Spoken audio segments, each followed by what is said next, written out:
صلی اللہ علیہ وآلہ وسلم سے کچھ ایسا منقول ہو۔ باقی یہ قرآن کا حصہ ہے اور اس کی فضیلت ہے، مقام ہے، اور اس کا ترجمہ بڑا پیارا ہے۔ سورہ یاسین ترجمے سے پڑھنے والی سورت ہے، عقیدہ توحید کا اور اللہ نے اپنی نعمتوں کا بہت کثرت کے ساتھ اس کے اندر ذکر کیا ہے، آخرت کا ذکر ہے، جنت کا ذکر ہے۔ تو معنی اور مفاہیم کے لحاظ سے یہ قرآن کی عمدہ ترین صورت ہے، لیکن جو کچھ ہمارے یہاں معروف ہے نا، اس کا ایک نقصان یہ بھی ہے، بہت سے لوگ ایسے آپ کو ملیں گے کہ جو روزانہ سورہ یاسین پڑھتے ہیں اور پورا قرآن زندگی بھر انہوں نے نہیں پڑھا۔ بڑے ایسے لوگ ہیں، سورہ یاسین کی تلاوت روزانہ کرتے ہیں، دکان پہ لگا لی، گھر پہ لگا لی، وہ نظریہ ہے خیر و برکت کا۔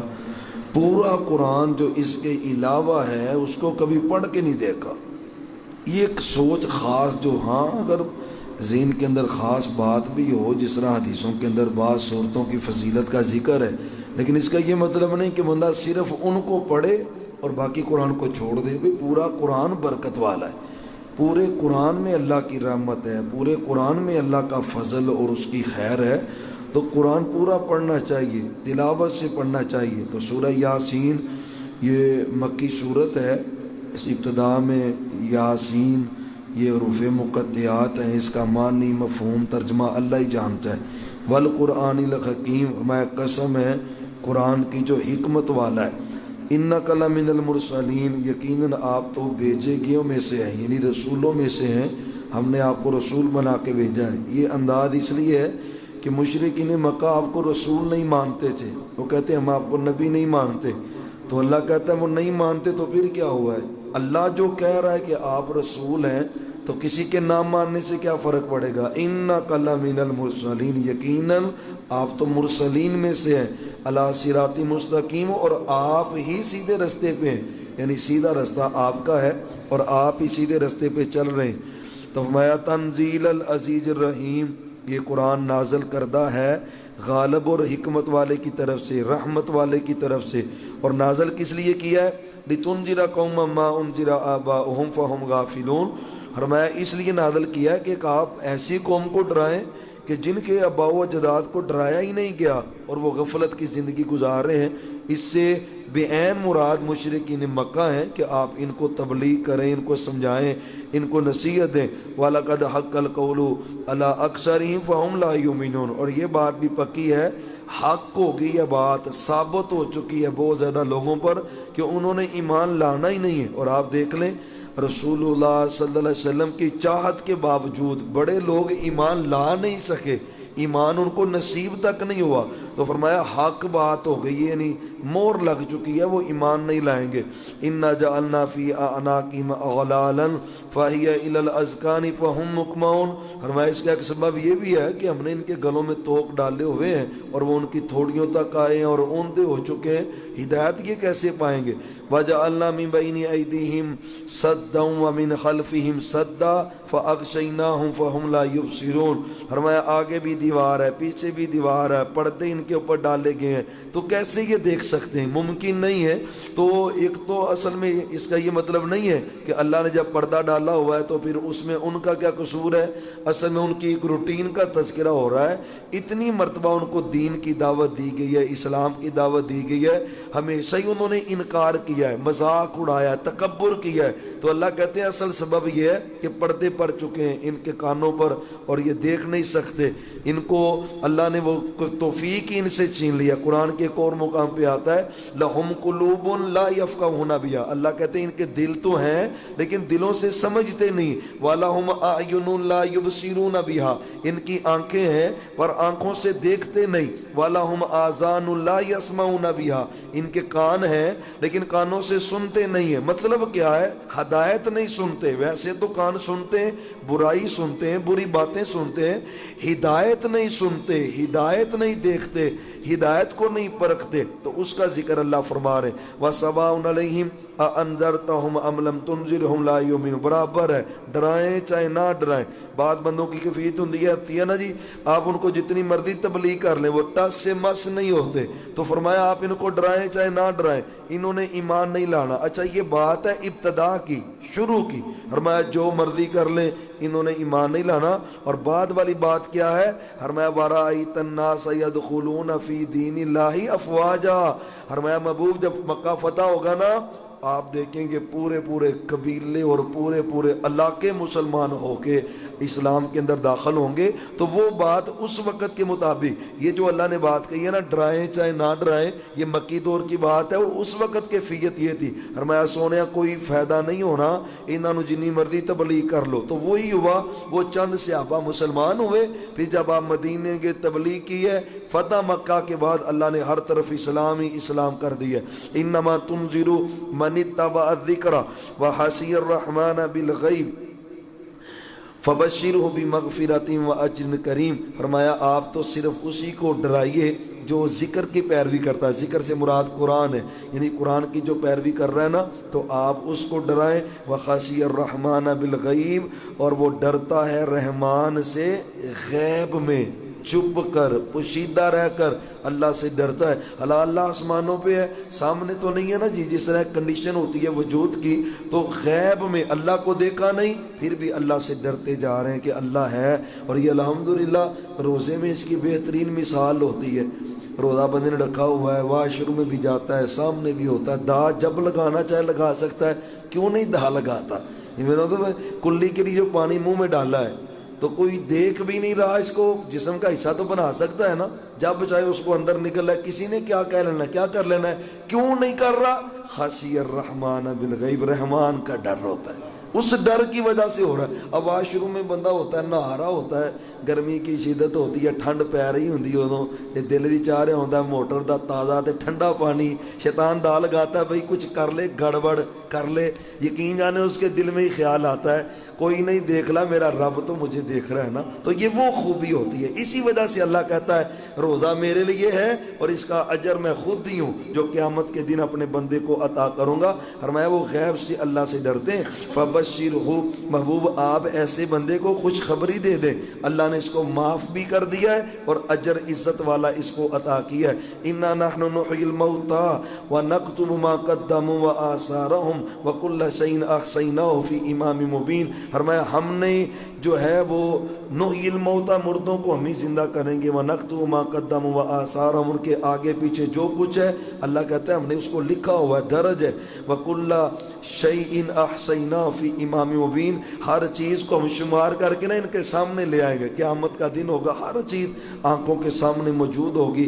وَضْرِبْ لَهُمْ مَثَلًا أَصْحَابَ الْقَرْيَةِ، محبوب آپ بیان کیجئے ان کے لیے ایک بستی کی مثال، اِذْ جَاءَهَا الْمُرْسَلُونَ، جب ان کے پاس پیغمبر آئے۔ یہ بھی کمال کا انداز ہے، اور اللہ تعالیٰ نے ایک بستی کا ذکر کیا ہے، ایک ہی گاؤں میں، ایک ہی بستی میں، یقین جاننے اللہ نے لگاتار نبی بھیجے، 1 2 3، یعنی پہلا بھیجا انہوں نے ایمان نہیں لائے، پھر دوسرا بھیج دیا، پھر نہیں ایمان لائے، تیسرا بھیج دیا، 3 پیغمبر ایک ہی گاؤں کے اندر بھیجے۔ یہ ہے سابقہ نبیوں کی کنڈیشن۔ اور ہمارے نبی کی شان پتہ کیا ہے؟ اللہ نے آپ کو پوری کائنات کے لیے نبی بنا کے بھیجا۔ جب آپ نبی ہیں، آپ کے ہوتے ہوئے دوسرا کوئی نبی ہو ہی نہیں سکتا۔ عیسیٰ علیہ السلام آئیں گے تو مقتدی بن کے آئیں گے، امتی بن کے آئیں گے، نبی بن کے نہیں آئیں گے۔ تو جس طرح اللہ کی خدائی پوری کائنات کے لیے ہے، اسی طرح ہمارے نبی کی مصطفائی پوری کائنات کے لیے ہے۔ یہ اللہ نے عظمت دی ہے۔ اب دیکھیں ایک گاؤں کا ذکر ہے، 3 پیغمبر آگے، فرمایا اذا ارسلنا الیہم اثنین، 2 پیغمبر ہم نے بھیجے، فکذبوہما، تو قوم نے دونوں کا انکار کر دیا، ہم نہیں مانتے، تم نئی باتیں کرتے ہو، آ کے وہ خاندانی ہماری عادات ہیں، باتیں ہیں، تم نئے نئے طریقے بتاتے ہو۔ فعززنا بثالث، دونوں کو نہیں نہ مانا، تو اللہ کہتا ہے میں نے تیسرے کے ساتھ ان کو تقویت دی، تیسرا پیغمبر بھی بھیجا۔ فقالوا انا الیکم مرسلون، انہوں نے کہا ہم تمہاری طرف بھیجے گئے ہیں۔ قالوا ما انتم الا بشر مثلنا، تم کیسے نبی ہو سکتے ہو، تم تمہاری طرح کے انسان ہو، بشر ہو۔ اب قرآن کا انداز دیکھیں، ہر قوم نے رسول اللہ صلی اللہ علیہ وسلم کو بھی یہی کہا گیا، ابھی آپ تو بشر ہیں، ہماری طرح کے انسان ہیں، ہم آپ کو نبی کیسے مانیں؟ یعنی ہمارے بھتیجے ہیں، رشتہ دار ہیں، خاندان کے لوگ ہیں، نبی آنا ہوتا تو فرشتہ آتا، کوئی اور مخلوق سے آتا، انہوں نے بھی یہی کہا ہے، تم تو بشر ہو، ہماری طرح کے انسان ہو، گویا قوموں کا کنسیپٹ یہ تھا کہ نبی انسانوں میں سے نہیں ہوتا. اللہ نے اس کنسیپٹ کو ختم کیا. بات کو سمجھو کہ اگر نبی اس قوم سے نہ ہوتا تو باتیں سمجھ کیسے آنی تھی. اب دیکھیں مثال شادی کے مسائل ہیں, کھانے کے مسائل ہیں, سحری کے مسائل ہیں, افطاری کے مسائل ہیں. فرشتہ پیغمبر بن کے آتا, نبی بن کے آ جاتے فرشتے. فرشتے کھاتے بھی نہیں پیتے بھی نہیں, تو کھانے پینے کے آداب کس نے سکھانے؟ قضائے حاجت کے آداب کس نے سکھانے؟ وضو کے آداب کون سکھائے گا؟ ماں کا حق کیا کون سکھائے گا؟ یہ حضرت جبرائیل کی نہ ماں ہے, نہ باپ ہے, نہ چاچا ہے, نہ چاچی ہے, نہ سورے تھے, نہ کوئی دوسرے رشتہ دار ددیال ننیال, تو کس نے سکھانا تھا؟ محمد الرسول اللہ صلی اللہ علیہ وسلم ہے انسانوں میں سے, لیکن اللہ ان انسانوں کو کائنات میں عظمت عطا کر دیتا ہے, عزت اور شان عطا کر دیتا ہے. اب دیکھیں نا, اب ہیں یعنی جنس کے اعتبار سے آپ انسان ہیں ہمارے نبی صلی اللہ علیہ وسلم, لیکن عظمت پتہ کیا ہے؟ اللہ نے آسمانوں پہ سیر کروا دی. اللہ اپنے عرش کے نیچے محبوب کو بلایا ہے. پتہ کیا درس دیا میرے اللہ نے؟ بتایا کیا ہے؟ او کائنات والو, میں عرش پہ ہوں سب سے اوپر, میرے نیچے میرا پیغمبر ہے, اور میرے پیغمبر کے قدموں کے نیچے پوری کائنات ہے. عظمت یہ ہے, شان یہ ہے. لیکن وہ ہمارا کنسیپٹ آج بھی معاشرے میں ہم آج تک اس جھگڑے سے ہی نہیں نکل سکے. نور بشر کا جھگڑا آج تک ہمارا ختم نہیں ہو سکا. ان لوگوں نے کہا کہ تم تو ایک بشر ہو ہماری طرح کے, ہم نہیں تمہیں مانتے. وما انزل الرحمن من شیء, رحمان نے کسی چیز کو نازل نہیں کیا, تم تو جھوٹ بولتے ہو. قالوا ربنا, اب ایک اور بات دیکھیں, یہ رسول ہیں, پیغمبر ہیں, اور کتنی بدتمیزی سے قوم ان کے ساتھ پیش آ رہی, کتنی بدتمیزی کے ساتھ. یعنی ان کے چہرے پہ کہہ رہے ہیں سامنے, تم تو جھوٹے ہو, تم نہیں سچے. ان کی انسلٹ کر رہے ہیں, سب کچھ کر رہے ہیں. اللہ کی قسم نبیوں نے سب کچھ برداشت کیا ہے اللہ کے لیے, سب کچھ برداشت کیا اسی اللہ کے لیے. اور بعد رسول نہ قیامت کے دن آئیں گے, اللہ اکبر کبیرہ. آپ فرماتے ہیں جب میرا لشکر آئے گا نا, بہت بڑا ہوگا, بہت بڑا ہوگا, سب سے بڑی امت میری امت ہوگی. تو میں معراج کی رات میں نے دیکھا ایک بندہ آ رہا ہے اکیلا ہی, اکیلا ہی. میں نے کہا جبریل یہ کون ہے؟ بھلی اس سے پہلے جو حدیث کے ذکر ہے 2 بندے آ رہے ہیں. میں نے کہا جبریل یہ کون ہے؟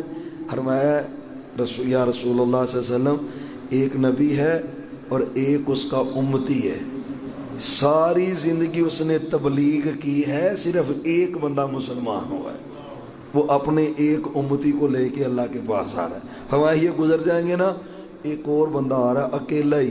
میں نے کہا جبریل یہ کون ہے؟ میں محبوب یہ اللہ کا پیغمبر ہے, اس نے ساری زندگی تبلیغ کی ہے, ایک بندہ بھی مسلمان نہیں ہو. مطلب کیا؟ نبی کامیاب ہے, نبی کامیاب ہے. کوئی مانے نہ مانے تو نقصان ان کا ہے نا, نبی تو جنت میں جا رہے ہیں نا. مطلب کیا ہے؟ ہمیں نصیحت یہ ہے کہ ہم نے لوگوں کو دعوت دینی ہے, لوگوں کو بتانا ہے, مانے نہ مانے ان کا کام ہے نا. ہماری کامیابی کب ہوگی؟ جب ہم لوگوں کو بتائیں گے, لوگوں کو دکھائیں گے, ان کو دین کی دعوت دیں گے, ایکسیپٹ کریں گے. ماشاءاللہ ہمارا تو معاشرہ ہی اچھا ہے نا الحمدللہ. بہار پیدا ہو جاتی ہے, لوگ ساتھ ملتے جاتے ہیں, نمازی بنتے جاتے ہیں, عقیدہ صحیح کرتے جاتے ہیں. تو بہرحال پیغام دعوت تبلیغ یہ ذمہ داری ہے اور ادا کرتے رہنا چاہیے. انہوں نے کہا ہم نہیں مانتے. وما علینا الا البلاغ المبین. فرمایا ہمارے ذمہ پتہ کیا ہے؟ صرف پہنچانا. کیا ہے؟ ہم جناب پسٹل کلیشن, تلوار, لڑائی جھگڑے, اور یہ ذمہ داری ہے. اگلے دن کل کی لڑائی ہے, 2 شیعہ گروپوں کی لڑائی ہوئی ہے, ذاکر بھی انہوں نے قتل کر دیا, دوسرا بھی قتل کر دیا. اس حد تک ہمارا یعنی شیعہ آپس میں لڑے, 2 گروپ لڑے, متصادم ہوئے اور بندے قتل ہو گئے. ہمارے بھی جھگڑے اسی قسم کے ہوتے ہیں معاشرے میں. کس حد تک پہنچ جاتے ہیں؟ یہ ذمہ داری ہے. ذمہ داری تو پیغام پہنچانا ہے بھائی, پیغام پہنچائیں, ان کو بتلائیں, ان کو دین کی دعوت دیں. بس انہوں نے پیغمبروں نے گالیاں سن رہے, مذاق اڑایا جا رہا ہے, سب کچھ برداشت کر رہے ہیں. کیا پتہ کہہ رہے ہیں؟ وما علینا الا البلاغ المبین. تم جو مرضی کرو, ہمارے ذمہ تو صرف پہنچانا ہے, ہم پہنچا کے دم لیں گے۔ قالوا انا تطیرنا بکم، فرمایا تمہاری وجہ سے نا ہمارے علاقے میں عذاب آ گیا۔ پیغمبروں کو کہہ رہے ہیں نعوذ باللہ تم منحوس ہو، تمہاری وجہ سے نحوست بڑھ گئی ہے، نحوست بڑھ گئی، ہمارا علاقہ جو ہے وہ امن و سکون ختم ہو گیا ہے۔ لئن لم تنتہوا، اگر تم باز نہ آئے، لنرجمنکم، اللہ میری توبہ، یا اللہ معاف کرنا۔ پیغمبروں کو کیا کہہ رہے ہیں؟ اگر باز نہ ہوگے تو پتھر مار مار کے تمہیں رجم ہی کر دیں گے، چھوڑیں گے نہیں تمہیں۔ وَلَا يَمَسَّنَّكُم مِّنَّا عَذَابٌ أَلِيمٌ، دردناک عذاب تمہیں ملے گا ہماری طرف سے۔ قَالُوا طَائِرُكُم مَّعَكُمْ، وَظَالِمُونَ، نحوست تو تمہاری ہے، اللہ کے باغی تم ہو تو نحوست تمہاری ہے۔ پیغمبروں کی نحوست کیسے ہوئی؟ نحوست ہوتی ہے برائیوں کی، نافرمانیوں کی، گناہوں کی نحوست ہوتی ہے۔ نہ دنوں میں نحوست ہے، نہ وقت میں نحوست ہے، نہ گھر میں نحوست ہے، اعمال کی نحوست ہوتی ہے۔ تو برے عمل تو تمہارے ہیں، تو تم ہمیں کہہ رہے ہو کہ تمہاری نحوست ہے۔ ان ذکرتم، تمہیں نصیحت کی جا رہی ہے، شاید اس وجہ سے کہہ رہے ہو۔ بل انتم قوم مسرفون، تم جو ہے نا وہ حد سے بڑی ہوئی قوم ہو۔ وجاء من اقصى المدینة رجل یسعى، تینوں پیغمبروں کے ساتھ یہ باتیں ہو رہی تھی۔ ایک بندہ نہ کنارے سے آیا شہر کے، انہوں نے کہا یا قوم اتبعوا المرسلین، او میری قوم کے لوگوں پیغمبروں کی بات مان لو، وہ صحیح کہہ رہے ہیں، درست بات کہہ رہے ہیں۔ اتبعوا من لا يسألكم اجرا وهم مهتدون، ان کی بات مانو جو تم سے سوال نہیں کرتے، سوال نہیں کرتے، پیسے نہیں مانگ رہے، اجرت نہیں مانگ رہے، لے نہیں رہے، تمہیں بتا ہی رہے ہیں، دین کی تبلیغ کر رہے ہیں، تو پیروی کرو ان کی۔ تو فرمایا یہ ہدایت یافتہ ہیں۔ وَمَا لِيَ لَا أَعْبُدُ الَّذِي فَطَرَنِي وَإِلَيْهِ تُرْجَعُونَ، اب وہ حبیب نجار پتہ کیا کہہ رہا ہے؟ پیغمبر نہیں ہے لیکن پیغمبروں کی تائید میں بات کر رہا ہے۔ کہتا ہے مجھے کیا ہو گیا، میں اس ذات کی عبادت نہ کروں جس نے مجھ کو پیدا کیا ہے اور لوٹ کے بھی اسی کی طرف جانا ہے۔ اَأَتَّخِذُ مِن دُونِهِ آلِهَةً، کیا میں اللہ کو چھوڑ کر اوروں کو معبود بناؤں؟ إِن يُرِدْنِ الرَّحْمَنُ بِضُرٍّ لَا تُغْنِ عَنِّي شَفَاعَتُهُمْ شَيْئًا، کیسا کمال کا عقیدہ ہے اس حبیب نجار کا، اور قوم نے ظلم بڑا کیا ہے اس کے ساتھ۔ حبیب نجار پتہ کہ کہہ رہا ہے مجھے کیا ضرورت پڑی ہے اس اللہ کو چھوڑ کر کسی قبر والے کو، شجر والے کو، حجر والے کو، زندہ مردہ کو میں رب بنا لوں، مجھے کیا ضرورت ہے؟ اگر رحمان میرے ساتھ کوئی ارادہ کرنا چاہے نقصان کا تو یہ سارے مل کر اس نقصان کو دور نہیں کر سکتے۔ کیسا زبردست عقیدہ ہے۔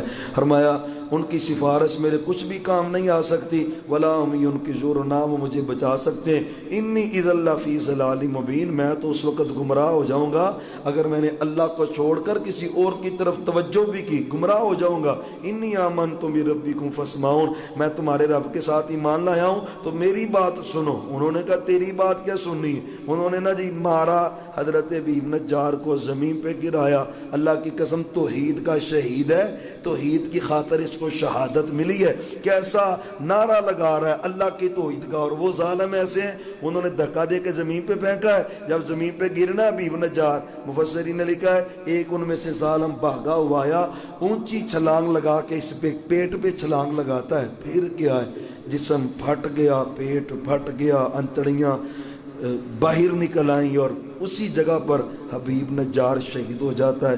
اللہ کہتے ہیں قیل ادخل الجنہ، ابھی جان نکلی نہیں، اللہ کہتا ہوں میرے بندے چل میری جنت میں داخل ہو جا، جنت کے لیے سب کچھ کیا نا تو چل جنت میں۔ وزری نے لکھا باقی سارے تو قیامت کے دن جائیں گے نا، اللہ نے اس کو ایڈوانس ہی جنت میں داخل کر دیا۔ قیل ادخل الجنہ، چلا جا جنت میں، تو میری خاطر تو نے یہ سارا ظلم برداشت کیا ہے نا، چلا جا جنت کے اندر۔ کمال نہیں توحید کی خاطر جان دینے کا مزہ نہیں آ گیا؟ اللہ کی توحید بیان کرتے ہوئے جان نکلی ہے، اللہ نے ڈائریکٹ ہی جنت دے دی ہے۔ لیکن وہ ہے نا اللہ والا، جنت میں پہنچ گیا ہے، اور جنت میں جا کے پتہ کیا کہتا ہے؟ قال یا لیت قومی یعلمون، جنت میں جا کے کہہ رہا ہے کاش میری قوم کو پتہ چل جائے کہ میرے اللہ نے مجھے معاف بھی کر دیا ہے اور مجھے عزت بھی عطا کر دی۔ مطلب کیا ہے؟ اب بھی قوم کے لوگ سمجھ جائیں وہ گمراہی پہ چل رہے ہیں، شرک پہ چل رہے ہیں، اللہ کی نافرمانی کر رہے ہیں۔ وما انزلنا علی قومہ من بعدہ من جند من السماء وما كنا منزلین ان كانت الا صیحۃ واحدہ۔ پھر کیا ہوا؟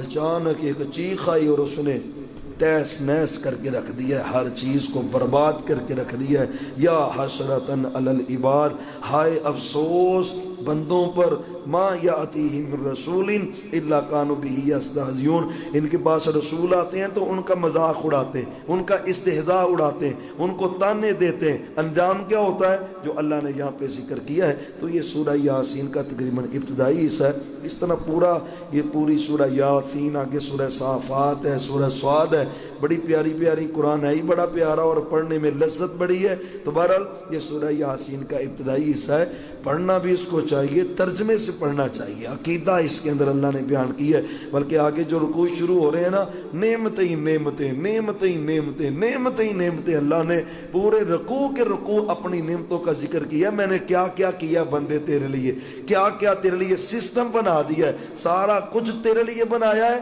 اور تجھے میں نے اپنی عبادت کے لیے بنایا، تجھے اپنی بندگی کے لیے بنایا ہے۔ لیکن سب کچھ اللہ کا کھا کر غیروں کے سامنے جب بندہ جھکتا ہے نا، تو اللہ کی قسم میرے اللہ کو بڑا ہی غصہ آتا ہے۔ تو اس قوم کا بھی حال یہی ہوا ہے، حبیب نجار جنت میں، نبی بھی جنت میں، اور اس پوری قوم کو اللہ نے برباد کر کے رکھ دیا ہے جنہوں نے نبیوں کا بھی انکار کیا ہے، اور حضرت حبیب نجار رحمت اللہ علیہ کو انہوں نے شہید کر دیا۔ اللہ تعالی ہمیں عقیدہ توحید کی سمجھ عطا کرے، جب تک ہم زندہ ہیں قرآن پڑھنے کی، سمجھنے کی، اور اسی کے مطابق اللہ ہمیں اپنا عقیدہ بنانے کی توفیق عطا فرمائے۔ وما توفیقی الا باللہ، آخر دعوانا ان الحمدللہ۔